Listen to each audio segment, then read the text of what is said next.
dias. E para isso eu gostaria de convidar o presbítero Narciso que fizesse uma oração de iluminação pelo nosso pastor e para que essa palavra encontre no nosso coração uma terra fértil. Nesse momento que lemos a tua palavra, nosso filho, que o Senhor continue falando no seu coração, como o Senhor falou até aqui, no coração, no espírito, já foi iluminado pelo teu Espírito Santo. Nós pedimos então que o Senhor conduza o Espírito Santo, fala por igreja, e seja também um momento de reflexão, de evangelho, um momento de pensarmos a respeito do seu reino. Pedimos que o Senhor cuide do teu servo e que nos transmita a tua palavra do Senhor Jesus. Cristo Jesus. Amém.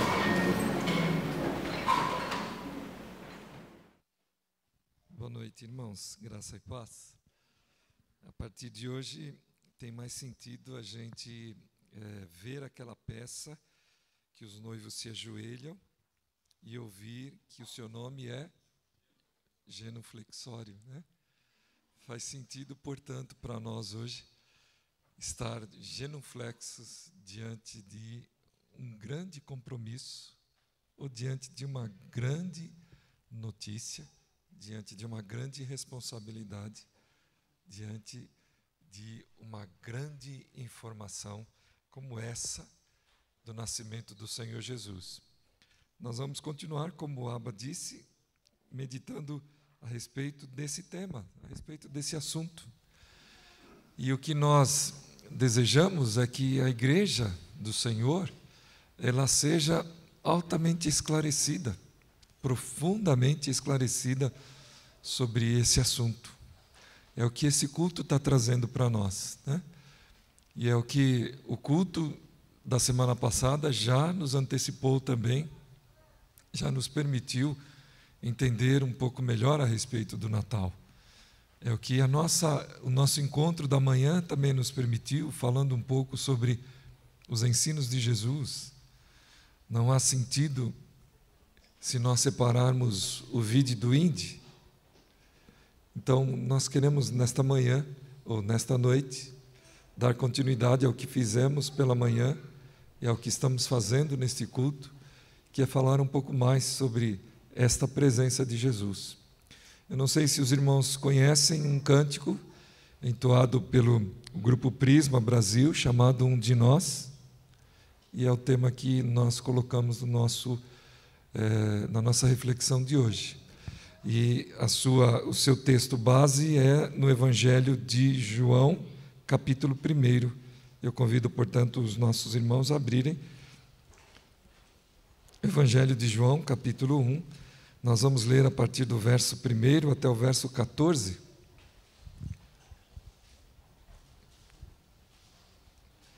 Evangelho de João, capítulo 1, do verso 1 até o verso 14. Vamos ler. No princípio era o Verbo, e o Verbo estava com Deus, e o Verbo era Deus. Ele estava no princípio com Deus.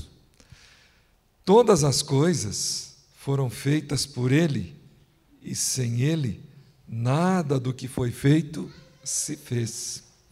A vida estava nele, e a vida era a luz dos homens. A luz resplandece nas trevas, e as trevas não prevaleceram contra ela. Houve um homem enviado por Deus, e o nome dele era João. Este veio como testemunha para testificar a respeito da luz, para que todos viessem a crer por meio dele.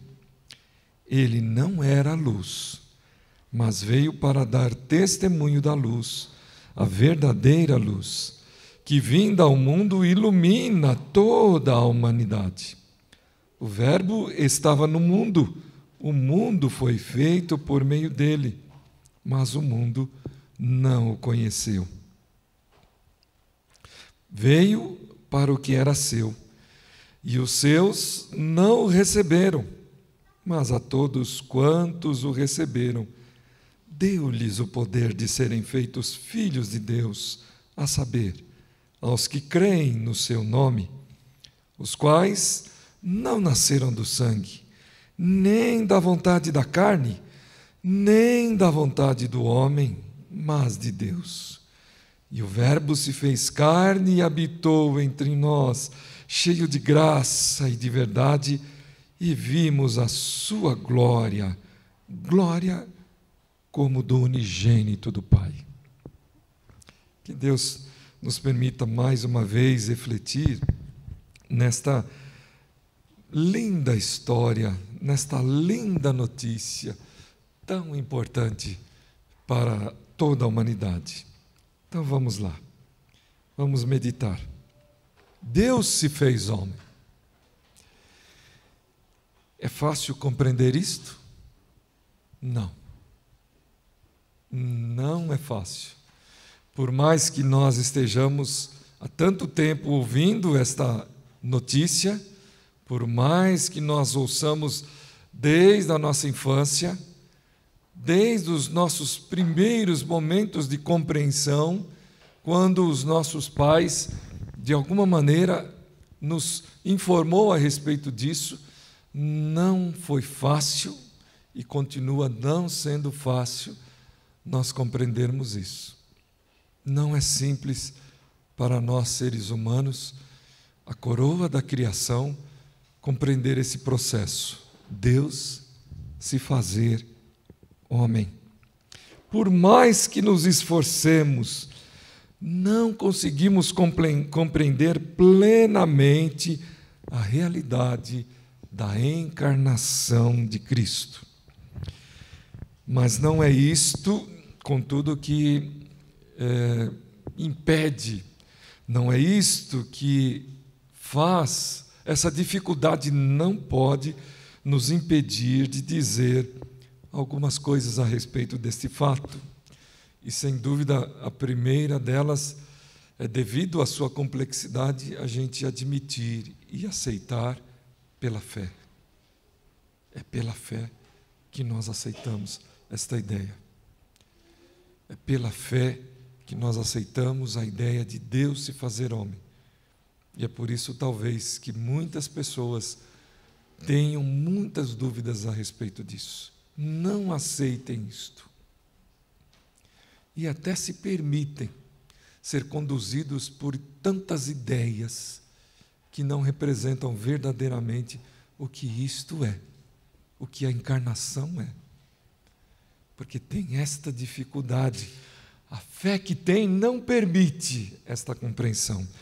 Então nós vamos falar um pouco a respeito. O fato é que Deus assumiu esta forma humana, preparou o tempo da encarnação e na plenitude dos tempos, como Paulo, que escreve aos Gálatas, capítulo 4, versículo 4, diz para nós, na plenitude do tempo isto aconteceu, embora muitos ainda não aceitem. No século I, existiram aqueles que procuravam afirmar que a encarnação não existiu.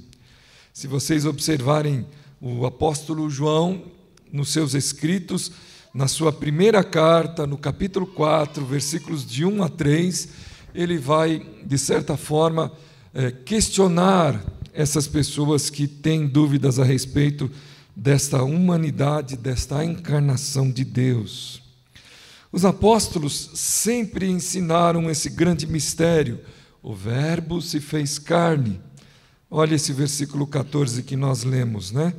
Ele diz claramente, o Verbo se fez carne e habitou entre nós, cheio de graça e de verdade, e nós vimos a sua glória, glória como do unigênito do Pai. João, que escreve, viu com seus próprios olhos. Ele viu com o seu corpo físico, com os seus sentidos.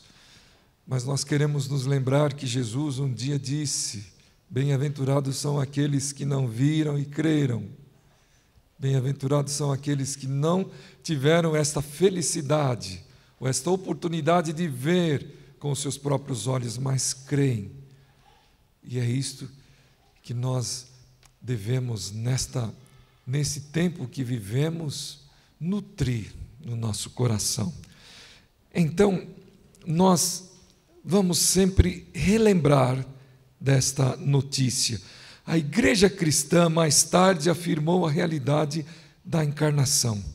Isso se deu de forma oficial através dos encontros conciliares. Concílio é um acontecimento que procura produzir um acordo, entre pensamentos, entre ideias, às vezes diversas.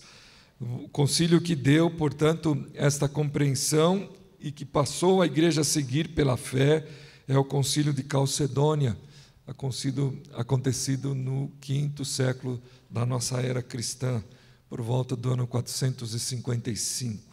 A natureza divina e humana estavam na pessoa de Jesus Cristo. É isto que o concílio acabou produzindo, como material de fé. 100% Deus, 100% homem.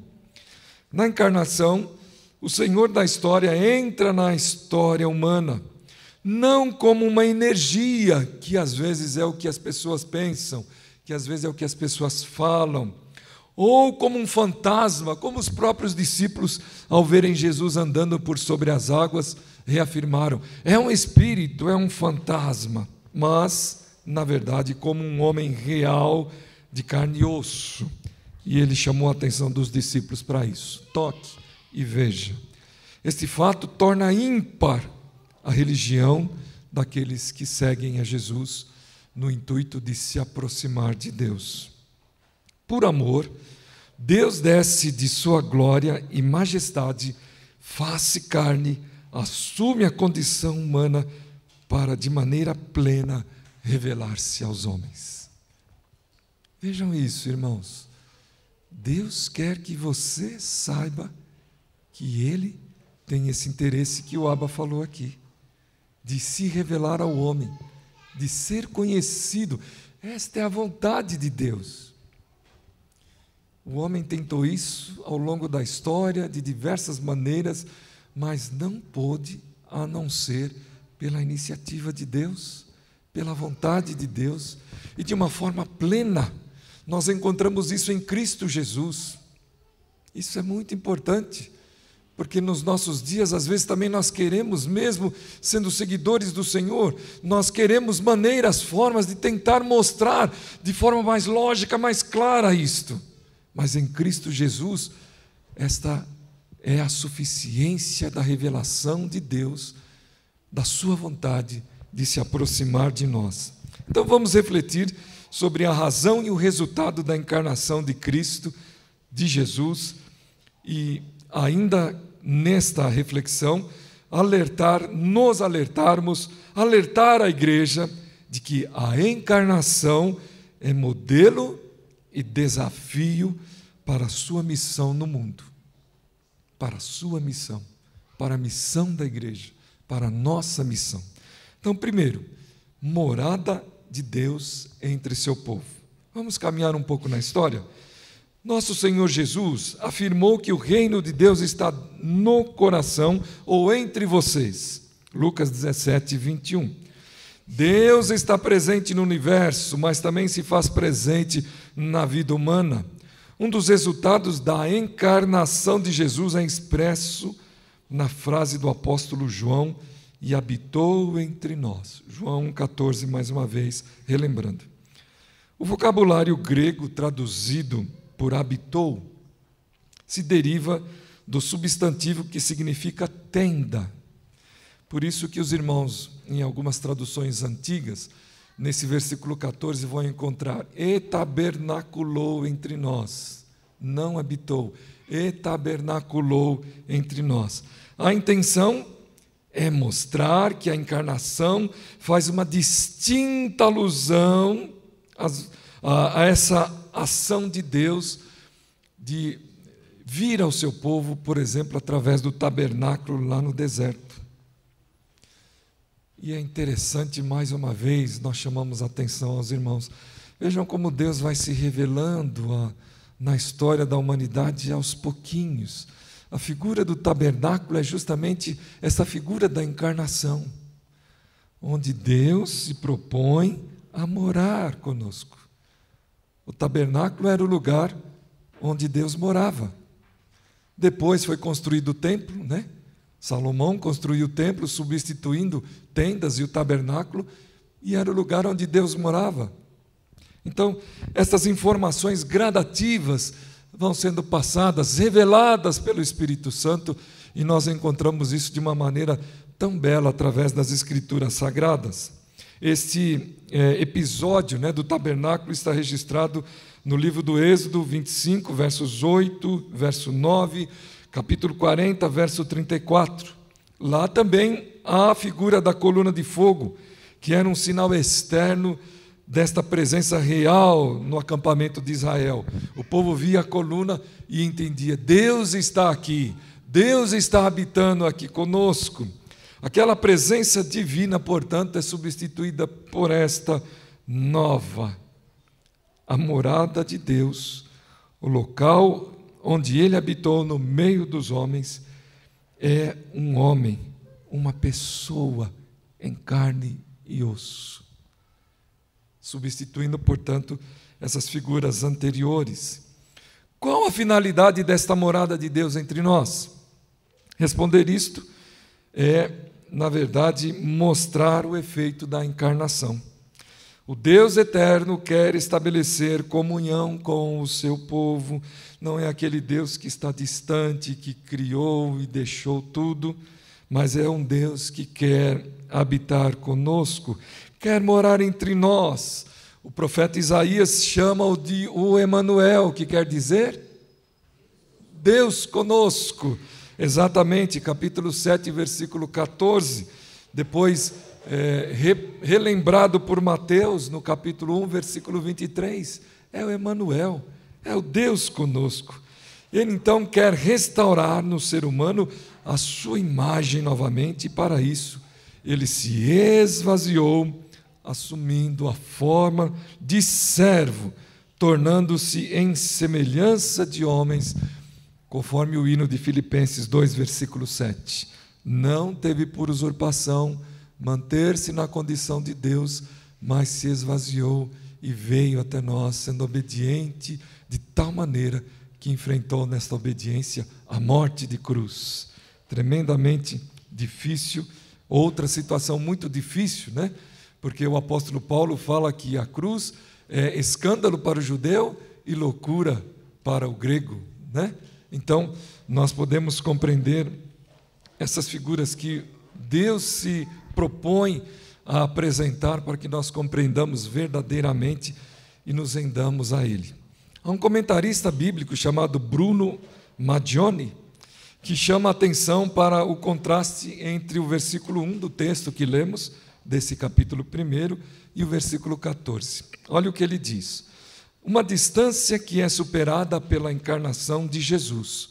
No versículo 1, afirma-se que o Logos era, o verbo, como está aqui nessa tradução, existia, uma existência plena e divina. Lembram-se que nós lemos lá no começo? E o verbo era Deus, né? No versículo 14, o Logos assume, o verbo assume uma existência histórica e habitou entre nós, e nós o vimos, diz o versículo. No versículo 1, Jesus estava junto de Deus. No versículo 14, Jesus está no nosso meio, no meio do povo. E ainda, no versículo 1, ele existia como Deus. No versículo 14, torna-se carne. Tudo porque quer habitar entre nós. Então, a encarnação deve ter esta ideia para nós. Deus quer se relacionar conosco. Deus quer habitar conosco. Ao falarmos, portanto, do nascimento de Jesus, venha às mentes e corações este sentido. Deus quer habitar conosco. Deus quer morar conosco. Deus quer caminhar conosco. Não é um Deus que se esqueceu, não é um Deus que abandonou, não é um Deus que está distante. é um Deus que está presente. Também encarnar diz que ele quer se encontrar com o povo. A encarnação manifesta o encontro entre Deus e os homens. No Antigo Testamento, o tabernáculo era tanto o lugar da morada de Deus, quanto o lugar do encontro do povo com Deus.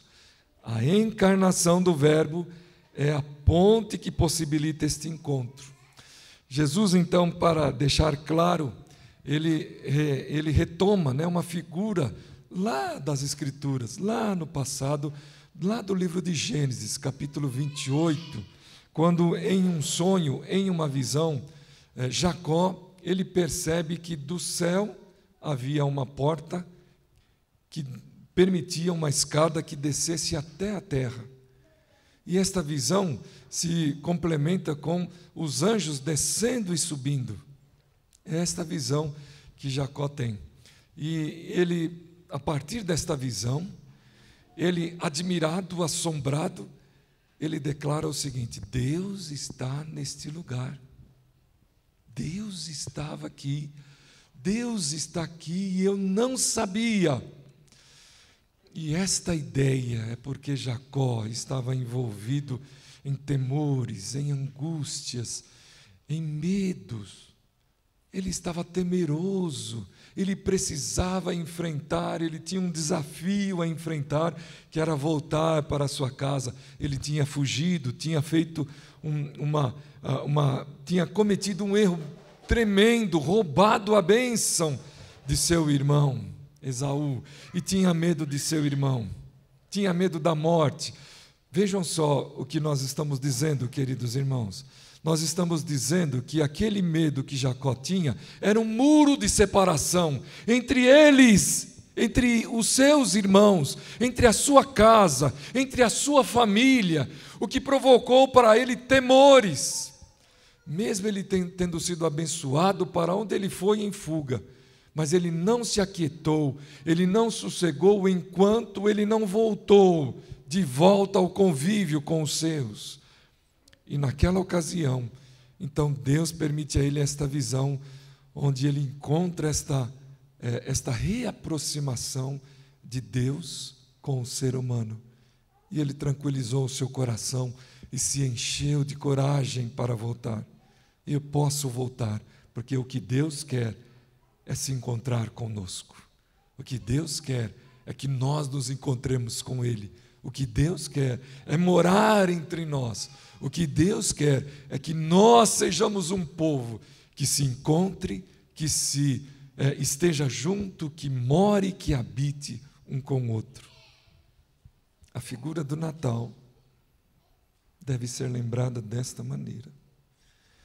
Quantas vezes nós estamos reunidos em uma casa, mas o nosso coração bate uma certa angústia, uma certa tristeza, um certo temor, porque quem sabe ali não está presente alguém que na nossa história foi verdadeiramente alguém com quem nós nos desentendemos, nos separamos por palavras, por gestos, por posturas, por decisões. Não tem explicação Natal sem que nós nos encorajemos e assumamos essa postura de entender o que Deus quer fazer, nascendo e encarnando entre nós. Paulo ensina que a encarnação de Cristo produz o encontro de Deus com os homens. Diz ele: Deus estava em Cristo reconciliando consigo o mundo. 2 Coríntios 5,19. Em Jesus nós encontramos o próprio Deus. É o Deus invisível tornando-se visível, e nele todas as coisas se reconciliam. Em Cristo, todas as coisas se reconciliam. Em Jesus Cristo, Deus se identifica com o homem. O encontro com Deus depende de Jesus Cristo. O conhecimento de Deus depende do Verbo encarnado. Lucas 10, 22, alguém pode ler, por favor? Usando o texto usado pelo nosso irmão Abai, que está sendo, né, a nossa direção para este culto, nosso guia, né? Vamos ler mais uma vez, Lucas 10, 22, por favor.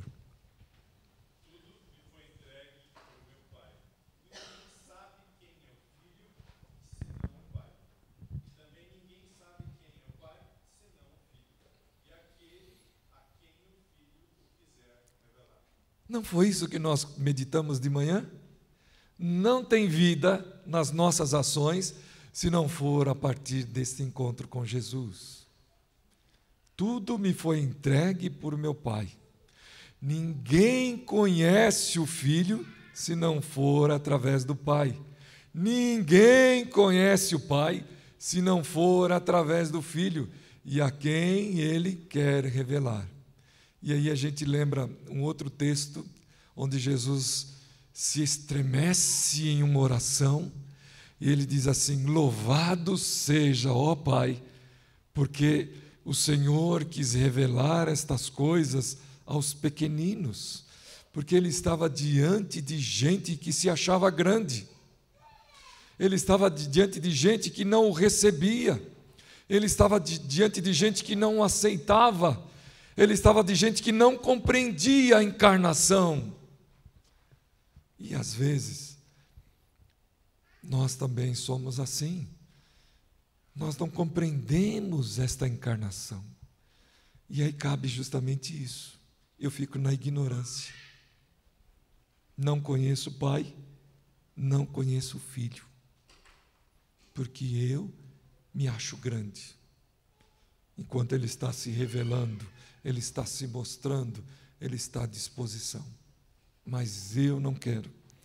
E por fim, irmãos, nós entramos aí justamente no desafio de Deus para o seu povo, né? O terceiro ponto que nós queremos destacar aqui para os irmãos. Primeiro, como filho de Deus, nosso Senhor teve uma missão a cumprir, ser o portador da vida aos homens. João 4, que nós lemos, e capítulo 10, verso 10, muito declamado, muito falado por todos nós, que é: eu vim para que tenham vida qualquer, vida de qualidade, vida em abundância. Estão entendendo o que é isto? Eu encarnei para que vocês tenham vida de qualidade, vida abundante. Tem sentido eu comemorar Natal com tanta expressão de morte em torno de nós e eu ser indiferente?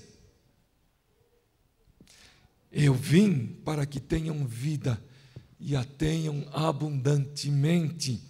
A encarnação é o ponto fundamental desta missão.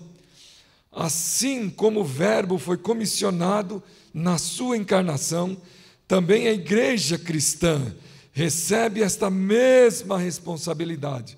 Jesus, no Evangelho de João, um pouco antes de ser assunto aos céus, ele disse: como eu fui enviado, eu envio vocês também. A encarnação envolve toda a ação da igreja no mundo. Irmãos, presta atenção nisso. Tudo que você faz em nome da igreja cristã, ela está fundamentada, portanto, na obra da encarnação. Não tem sentido ela acontecer sem a encarnação consubstanciar, dar sentido, dar valor àquilo que você está fazendo. A encarnação, portanto, envolve toda a ação da igreja, e ela foi confiada à palavra da reconciliação, à igreja, né? 2 Coríntios 5,19. A encarnação de Cristo é modelo missiológico para a igreja. O movimento da encarnação retrata um envolvimento missionário. Deus enviou seu Filho ao mundo, diz João 3,16. A encarnação também é um desafio de Deus ao seu povo quando trata o próprio engajamento da igreja, na afirmação que o Verbo se fez carne. Nós vemos um Deus engajado, nós vemos um Deus comprometido com a missão. Ele tem a proposta de trazer para perto de si a humanidade pecadora de novo. E Ele está entrando com tudo. com inteireza. Ele está entrando de malicuia, como se diz, né? Nesta obra. Então é esta a visão que a igreja tem que ter também, na sua missão, né? A encarnação, portanto, é um desafio de Deus ao seu povo, quando trata o próprio engajamento da igreja. Na afirmação de que o Verbo se fez carne, vemos um Deus engajado, que participa da busca do perdido. Quando a gente fala a respeito do perdido, nós ficamos às vezes pensando, porque as pessoas não se acham perdidas, não é? Nós também muitas vezes não nos achamos perdidos, mas esse perdido pode ser também trocado pela expressão pecador, porque quem é perdido é o pecador. Isso faz toda a diferença quando nós muitas vezes cometemos atos e justificamos com esta ideia a respeito de nós. Então, se nós somos pecadores, nós estamos perdidos. O que nós precisamos compreender é que Jesus Cristo veio resolver esse problema. Tá certo, irmãos? Ele veio atrás do perdido, não é isso? Eu vim salvar o pecador.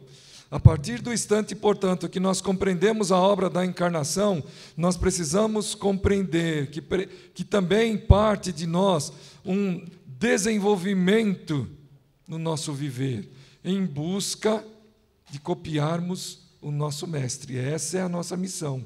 Começa em nós, de deixarmos para trás a vida do pecado, seja a partir de uma postura que consciente reconhece os erros e busca o perdão de Deus e busca uma nova existência. Então, é missão. Começa em nós e se estende, portanto, para aqueles que convivem conosco. Todo o engajamento da comunidade cristã precisa estar voltada para esta realidade: salvar o perdido, libertar o oprimido. Esta foi a missão do Filho, e esta também é a missão da igreja, segundo Lucas 4,18. A presença de Jesus na vida da igreja cristã, através do Espírito Santo, ser bem-vindo aqui, conforme ouvimos e cantamos, é, portanto, um privilégio que traz uma grande responsabilidade.